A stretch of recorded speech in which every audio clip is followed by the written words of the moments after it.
Welcome. Can you hear me? No. No. We can't hear you. Where is it? Yeah. All right.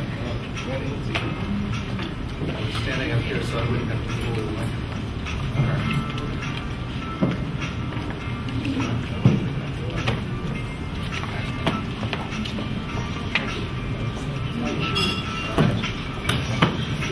So, I want to describe our approach to the problem of how do you consult the public.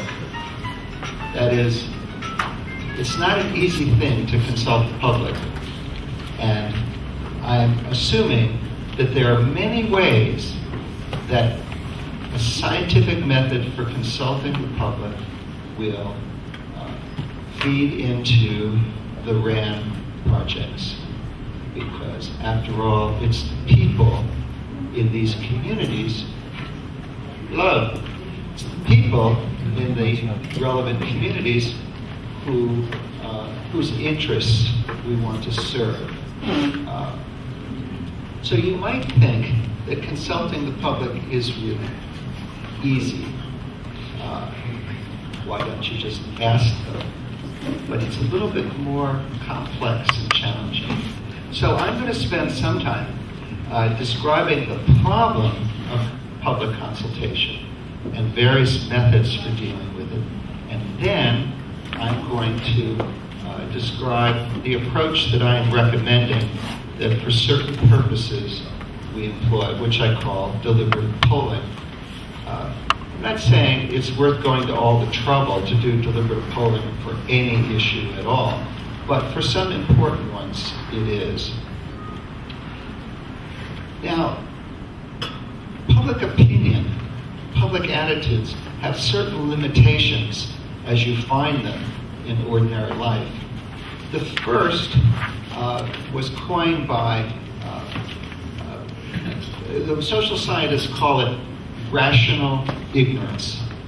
That is, if I have one opinion or one voice in millions, hundreds of thousands, even communities of thousands, much less countries of tens of millions, why should I pay a lot of attention to complicated public policy issues? And most public policy issues are complicated. Why should I pay attention? My individual voice, my individual opinion, or if they're democratic processes, my individual vote, it will have only the tiniest of effects. And we all have other things we have to do with our time. So all the people whose opinions you're worried about, they have to earn a living, they have to struggle with their families, they have to live their lives, and they can have much more of an effect on those things than on the big public policy questions. So we would like, ideally, for citizens to be informed, but they have little rational incentive. It's a collective action problem. They have little rational incentive to become informed. The second problem is that even if you ask them, you may get opinions that I call phantom opinions.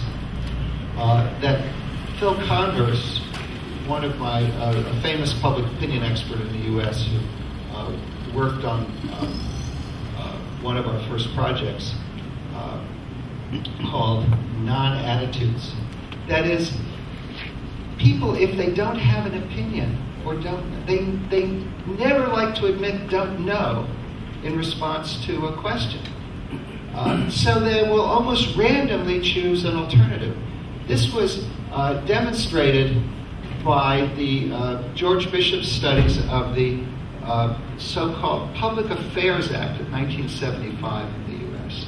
So George did surveys of the Public Affairs Act of 1975, what people thought of it, and he got answers in public opinion polls, but it was fictional. There was no Public Affairs Act of 1975. 20 years later, the Washington Post decided to celebrate the 20th anniversary of the 20th non-anniversary of the non-existent Public Affairs Act of 1975 by conducting polls about whether the public favored the repeal of the Public Affairs Act of 1975.